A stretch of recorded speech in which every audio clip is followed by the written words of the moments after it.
Vamos a hablar sobre novedades en el tratamiento del angioedema hereditario en este simposio. No podía retraerme a la idea de que este simposio se trata sobre medicina en la era digital y yo sé que muchos de ustedes en el auditorio no conocen estos dispositivos que tuvimos hace algunos años.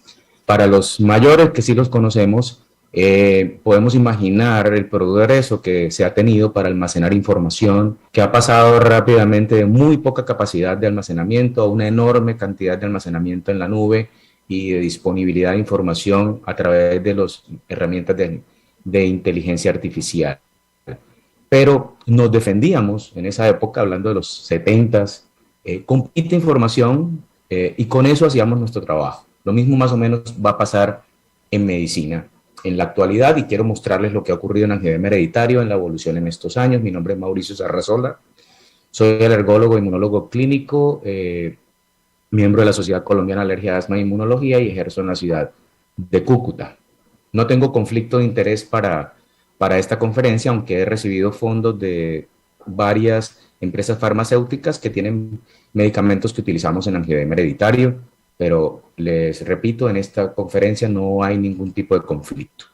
Hoy en día el angioedema hereditario lo definimos como una enfermedad genética poco frecuente, poco prevalente, que se manifiesta por episodios de edema impredecible, cutáneo o mucoso o en el abdomen, o la más grave de todas esas manifestaciones son las afectaciones en el tracto respiratorio superior. Aquí hacemos un resumen brevemente de las manifestaciones clínicas. El 95 a 100% de los pacientes tienen manifestaciones periféricas que pueden comprometer extremidades, genitales, la cara. El 50% más o menos, según las series de otros países, son abdominales. Nosotros creemos, por nuestra experiencia, que en Colombia tenemos bastantes frecuencia de crisis abdominales.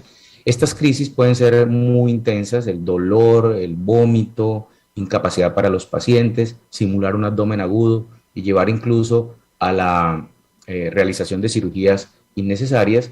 Y la más preocupante de todas las manifestaciones del angioedema, que es la afectación de la vía aérea, hasta el 30%, entre el 30 y el 50% de los pacientes van a tener por lo menos un episodio de ataque de vía aérea en su vida con la enfermedad.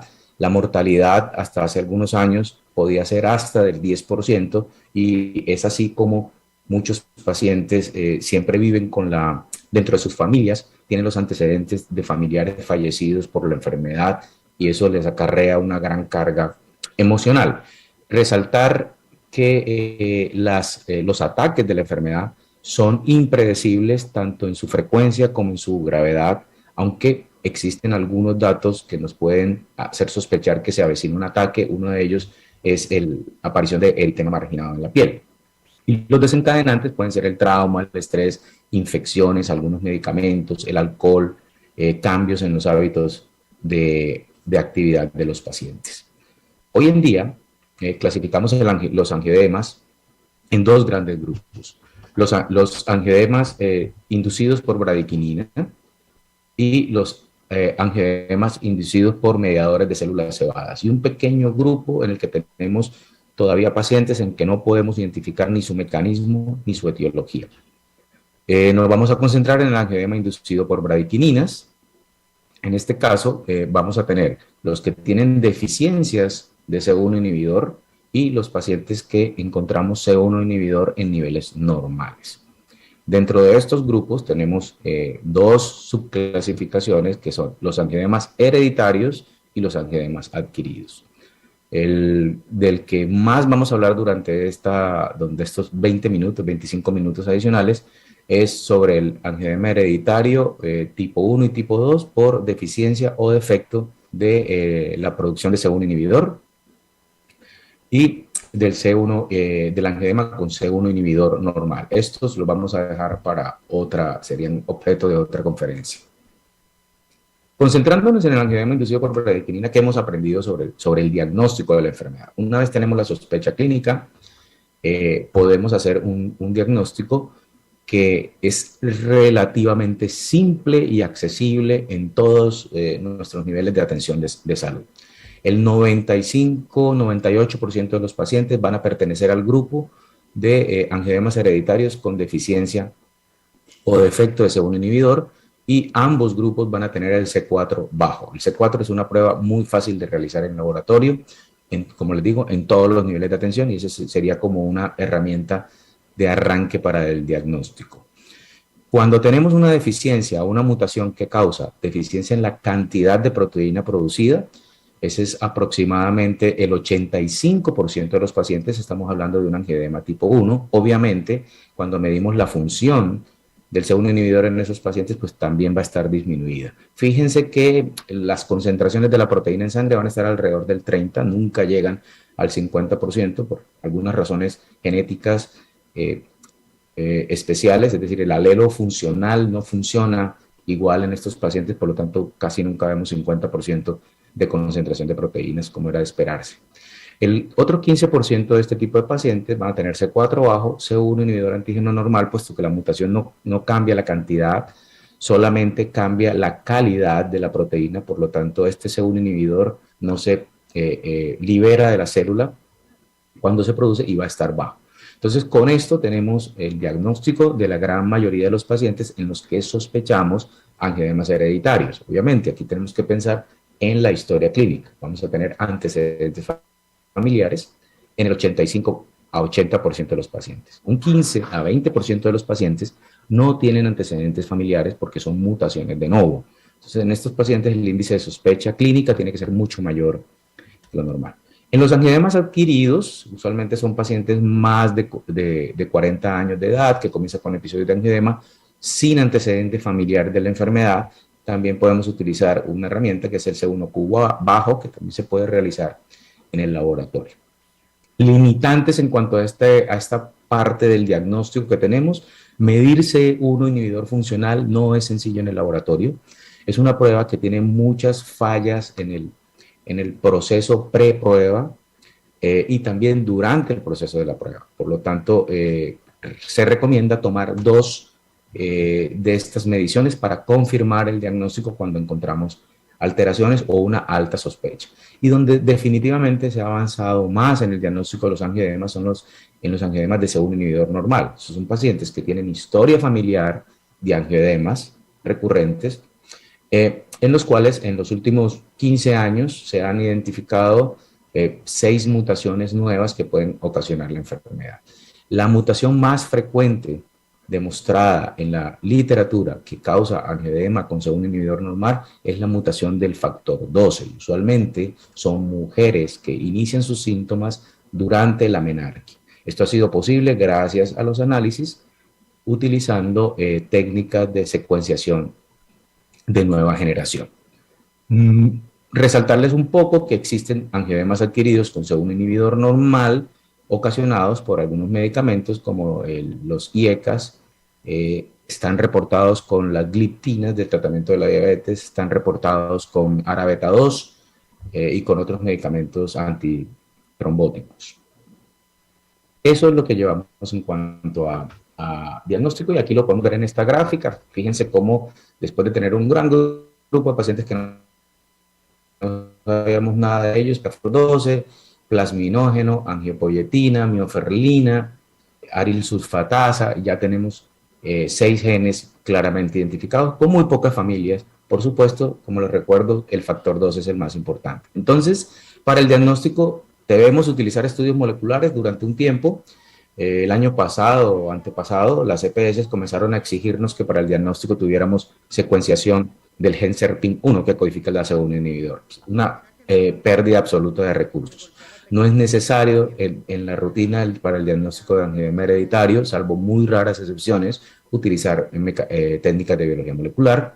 Ahora, sí es indispensable para el diagnóstico de C1 inhibidor normal. Pacientes con alta sospecha de C1 inhibidor normal debe hacerse secuencia de genes. Sí, como la más frecuente es factor 12 y no queremos hacer un panel de genes, se puede hacer solamente el factor 12 y analizar únicamente el exón 9, porque ahí se han presentado todas las mutaciones que causan este cuadro clínico. Por ahí en 1963, un artículo mostró que la normalidad en los pacientes con angioedema hereditario era la falta de función del C1 inhibidor. Desde ahí se dispara el estudio de la fisiopatología de la enfermedad. Era claro desde el principio que tenía que ver con el complemento. Además, se encontraba la alteración de C4 y de C2, que estaba disminuido. Sin embargo, los pacientes no tenían susceptibilidad a infecciones y se defendían perfectamente. Posteriormente, se describe la función de segundo inhibidor como regulador de varios sistemas biológicos importantes, como el sistema de contacto, la producción de trombina, el sistema de coagulación a partir de la activación del factor 11 y la fibrinolisis a través de la regulación de la activación del plasminógeno y plasmina. Resaltar que la deficiencia de segundo inhibidor tampoco tiene ninguna alteración, lleva ninguna manifestaciones clínicas en el sistema de coagulación. Entonces, con todas estas participación de segundo inhibidor en todos estos factores, pues vamos a ir explicando poco a poco cómo ocurre la fisiopatología de la enfermedad a la luz del conocimiento que tenemos hoy.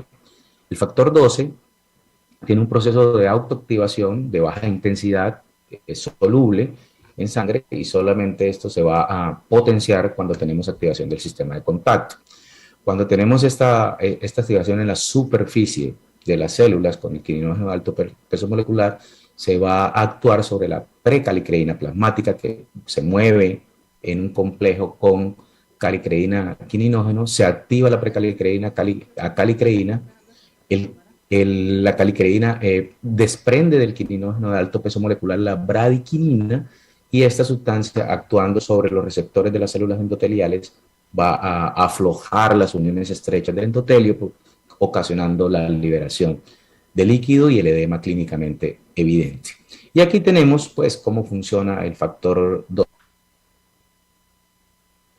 12A, que es la acción del factor 12 cuando se activa, es el factor 12F, que va a activar el complejo C1QRS, provocando digestión o disminución de los niveles de C4 y de C2, que lo podemos medir en sangre. Finalmente, bueno, esto es una diapositiva un poquito más clara, en donde aquí vemos el complejo precalicreína quininógeno de alto peso molecular, cuando el factor 12A se une a la precalicreína, la activa y se exciende la bradiquinina que va a actuar sobre el receptor BR2 del endotelio vascular. La señal de la bradiquinina en el receptor de BR2 es inducir laxitud o desestabilizar el complejo de cadenina vascular endotelial, las beta-cateninas y las actinas que mantienen las uniones estrechas. Entonces, haciendo que haya extravasación. Mientras que la angiopoietina ejerce una función estabilizadora de este complejo. Ahí entendemos por qué cuando tenemos una mutación de pérdida de función en angiopoietina se presenta angioedema y en este caso el angioedema no es mediado por bradiquininas. Hacia 1976 se publica que el danazol es útil para el tratamiento del angioedema, disminuyendo los síntomas de la enfermedad en los pacientes afectados. ¿Por qué? Porque aumenta la síntesis de segundo inhibidor. Acuérdense que tiene un alelo funcional todavía, esto es una enfermedad dominante. Entonces, el alelo funcional se podía incrementar la síntesis de segundo inhibidor utilizando danazol. Lo usamos durante mucho tiempo, aún se usa. Lamentablemente tenemos un problema de abastecimiento del producto, desventaja sus efectos adversos, pero realmente hay muchísima experiencia clínica al respecto. Pero ¿cómo percibe un paciente la carga de la enfermedad? ¿Solo en sus crisis o también entre crisis ocurre algo? Es obvio que durante una crisis los pacientes van a tener afectada su calidad de vida, porque el impacto de los ataques, dónde se localiza el ataque, cuánto dura el ataque, qué tan grave es, si se hospitaliza o no el paciente, qué tanto altera su rutina de vida, va a alterar su calidad de vida. Pero también los periodos entre los ataques afectan la calidad de vida de los pacientes, porque los pacientes siempre tienen miedo al próximo ataque, tienen ansiedad y depresión de estar enfermos, interfiere con su carrera y con su trabajo, porque los pacientes a veces tienen que cambiar de ocupación, una ocupación que les genere menos estrés o menos traumas, etcétera, y eso lleva a modificaciones del estilo de vida. Algunos pacientes le dicen a uno que nunca habían podido salir de vacaciones hasta que reciben el tratamiento. Por supuesto, cuando se conoce todo el entramado fisiopatológico de la enfermedad, comienzan la industria farmacéutica a buscar las formas de generar tratamientos para la enfermedad. Aquí está resumida la cascada. Los disparadores de las crisis actúan activando el factor 12 y poco a poco va la cascada, calicreínas, quininógenos, bradiquininas hasta desarrollo del angioedema. En todos estos puntos se puede intervenir y se han generado productos que intervienen en esas cascadas enzimáticas para bloquear el desarrollo del angioedema. Y vamos a mencionar en los próximos 10-12 minutos cómo han evolucionado estos tratamientos. El más obvio de todos ellos es reposición de C1 inhibidor, y de hecho fue el primero que estuvo disponible para el tratamiento de los pacientes.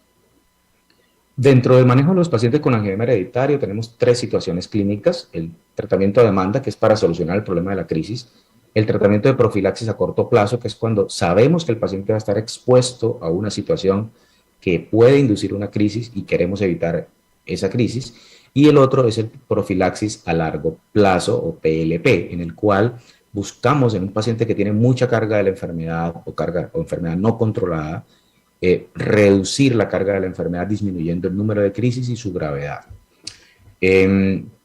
Todo paciente, volviendo al tratamiento de demanda, todo paciente en la actualidad, las guías de manejo indican que debe tener por lo menos medicamento para tratar 2 crisis al alcance de su mano, especialmente casi que llevándolo con él en todo momento.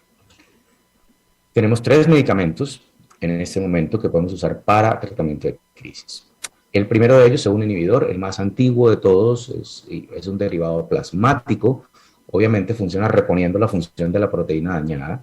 Su uso es intravenoso, está disponible en el país, tiene una enorme ventaja desde el punto de vista de eficacia, efectividad y aplicación. Todos los pacientes pueden recibirlo, a cualquier edad, embarazadas, lactantes, entonces nos da una cobertura muy amplia de pacientes.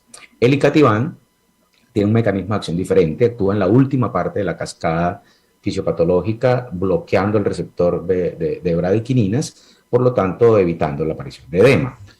Su uso es subcutáneo, lo que le confiere ventajas en la facilidad de administración y que el paciente lo puede llevar a todas partes. Está disponible en Colombia desde hace ya bastantes años, más de 10 años. Tenemos una vasta experiencia, los pacientes ya saben usarlo muy bien, y entonces pues la única desventaja es que se puede aplicar por encima de los 2 años de edad, no está indicado en embarazadas, ni está indicado durante el periodo de lactancia directamente. Y el ecalantide es un medicamento que tiene su mayor uso en estos momentos en Estados Unidos.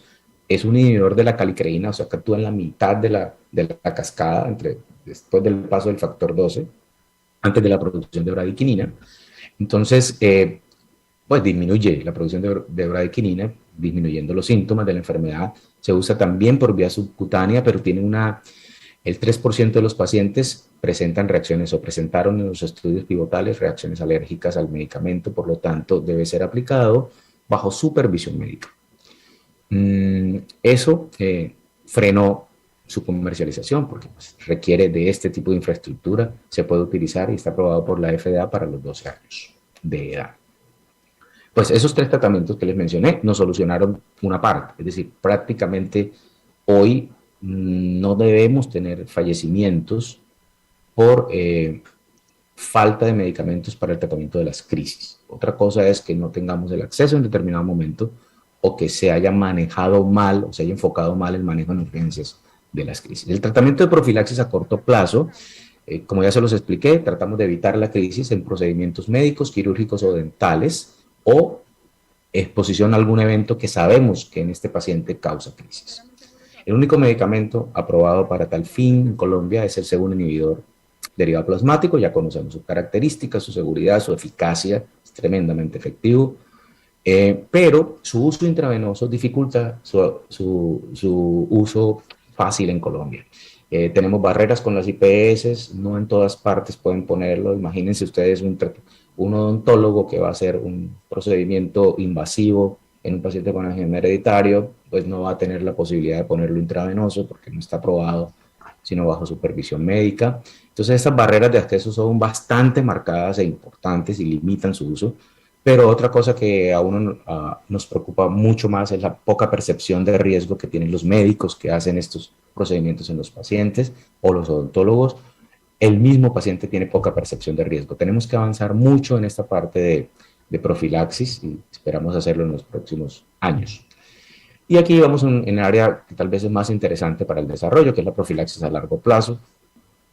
Siempre las guías están recomendando que en cada visita de control evaluemos qué tan grave está nuestro paciente, qué tan mal o bien controlado se encuentra, cómo va el impacto de su enfermedad. Entonces recomienda el uso de mediciones de calidad de vida y de herramientas de control. Disponemos en este momento de herramientas de clinimetría para dar una medición un poco más objetiva de qué percibe el paciente de su enfermedad. Y además debemos seleccionar el tratamiento de acuerdo a las preferencias del paciente. Aquí nos pasaba un poco que pues no teníamos sino uno, entonces pues no había mucho que elegir en el sentido del paciente. Digamos que vamos a dedicarnos ahorita a los tratamientos modernos específicos. Todos estos tres que están acá son considerados medicamentos de primera línea por las guías actuales del 2021 de manejo de angioedema hereditario de la Organización Mundial de la Salud. Comencemos por el lanadelumab.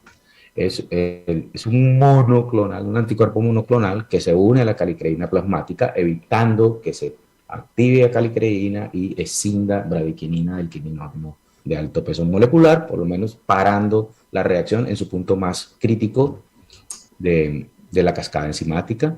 Su uso es subcutáneo y es muy eficaz, muy seguro, tiene mínimos efectos adversos. El 70% de los pacientes puede estar libre cuando se siguen los pacientes, libre de episodios de crisis, pero el 90 y tanto por ciento de los pacientes van a estar con crisis leves, máximo moderadas. Desaparecen prácticamente las crisis severas en los pacientes que están en tratamiento. Se puede usar desde más de 12 años y está disponible en Colombia desde hace unos 2 años y ya hemos acumulado algo de experiencia en este medicamento con bastante satisfacción para los pacientes y para nosotros los médicos. El C1 inhibidor subcutáneo, ya conocemos su mecanismo de acción. Obviamente fue un desarrollo del producto intravenoso hacia convertirlo o modificarlo para uso subcutáneo. Tiene una gran ventaja y es que sus niveles de C1 inhibidor se mantienen muy estables en el tiempo. Es muy efectivo y eficaz, 83% de los pacientes libres en seguimientos de hasta 2 años, en estudios ya abiertos. No disponible en este momento en Colombia, pero sí está disponible en Estados Unidos, en Europa, es ampliamente utilizado ya desde hace bastantes años y va muy bien. Y el nuevo producto que próximamente llegará al país es el Berotralstat. Berotralstat es un inhibidor de la calicreína, o sea, actúa también en la mitad de la cascada enzimática de uso oral. Eso puede representar una ventaja. Sin embargo, pues comparando con los otros dos productos que hay en el mercado, tiene nominalmente una menor eficacia. Entonces, va a estar pronto disponible en el país. En Estados Unidos está aprobado para los 12 años. No sabemos aquí en el INVIMA con qué va a quedar, con qué edad va a quedar. Sin embargo, pues es otra alternativa que tendremos para profilaxis a largo plazo para los pacientes. Entonces, concentremos un poquito en la calicreína. Miren lo que les decía, si nosotros bloqueamos la función de la calicreína o la activación de la calicreína, pues vamos a activar todas las cascadas enzimáticas en las que participa el segundo inhibidor. Y volviendo a este tipo de productos, hay uno que está reportado recientemente, que es el Sebetralstat. Hay muchos en desarrollo de este tipo de productos. Voy a traer un ejemplo más, que es el Sebetralstat. La diferencia es que este está diseñado para tratamiento a demanda. Está en estudio ya fase 3, uso oral, como les decía, tratamiento a demanda, uso oral. Y en los estudios se midió cuánto tiempo se podía prolongar utilizándose el medicamento, cuánto podíamos prolongar la necesidad de tratamiento con los medicamentos convencionales, como el Icatibant o el segundo inhibidor. Este es el estudio Confident, publicado recientemente, y dos tipos de secuencias de tratamiento, un ataque elegible, el segundo ataque y viceversa, 34 pacientes en cada uno de los brazos y se hacía crossover en el tratamiento. Resultados, buena tolerancia, un defecto o una crítica al trabajo es que no se incluyeron pacientes con ataques abdominales graves. Entonces recordemos que los pacientes con ataque abdominal tienen vómito, tienen una disminución de la perfusión y de la absorción a nivel del tracto digestivo, entonces ahí no se sabe cómo va a funcionar un poco el medicamento, se estará esperando pues más resultados de más trabajos en el momento, pero pues es un abordaje interesante de un tratamiento oral para crisis. Otro blanco terapéutico importante sería bloquear el factor 12 o la activación del factor 12. Aquí tenemos repetido pues la fisiopatología para que no se nos olvide. Activación de factor 12, bloqueada por la C1, activación de la calicreína, producción de bradykininas en el endotelio. Entonces, un producto que hace bloqueo de factor 12 activado es el garadacimab. El garadacimab es un anticuerpo monoclonal dirigido contra el factor 12A, evita que se una a la calicreína y active la precalicreína. Uso subcutáneo mensual, está en fase 3 y los resultados son alentadores. Se está usando en los pacientes incluidos, son mayores de 12 años, una carga de 400 miligramos, 200 miligramos al mes. Aquí está el N del grupo, pocos efectos adversos, y la medición primaria fue el número de ataques por mes y disminuyeron en un 87%. Realmente resultados prometedores, publicado en febrero de este 2023. Entonces, esa es una herramienta terapéutica muy, muy interesante para el futuro próximo. También se puede inhibir la formación de precalicreína. Ya estamos viendo modificar en el hígado de los pacientes, o sea, la síntesis proteica. Hay un medicamento en este momento en fase avanzada de desarrollo, donidalorsen, es un oligonucleótido antisentido que inhibe la producción de calicreína en el hígado, bloqueando o degradando el RNA mensajero específico de la proteína. Se encuentra en estudios en fase 2 en mayores de 18 años. La dosis es 80 miligramos por semana. 80 miligramos cada 4 semanas vía subcutánea. Y se evaluó a 17 semanas cuántas crisis tenían los pacientes, y algo muy, muy interesante es que midieron calidad de vida, que esto no lo hacen todos los estudios en estas fases. Reducción del 70 a 90% en la crisis, con una disminución de puntaje de calidad de vida, que en este caso menos puntaje es mejor, menos 26, de menos 26 puntos, y sin eventos adversos graves. Muy prometedor también este producto, vamos a ver qué pasará en el futuro próximo.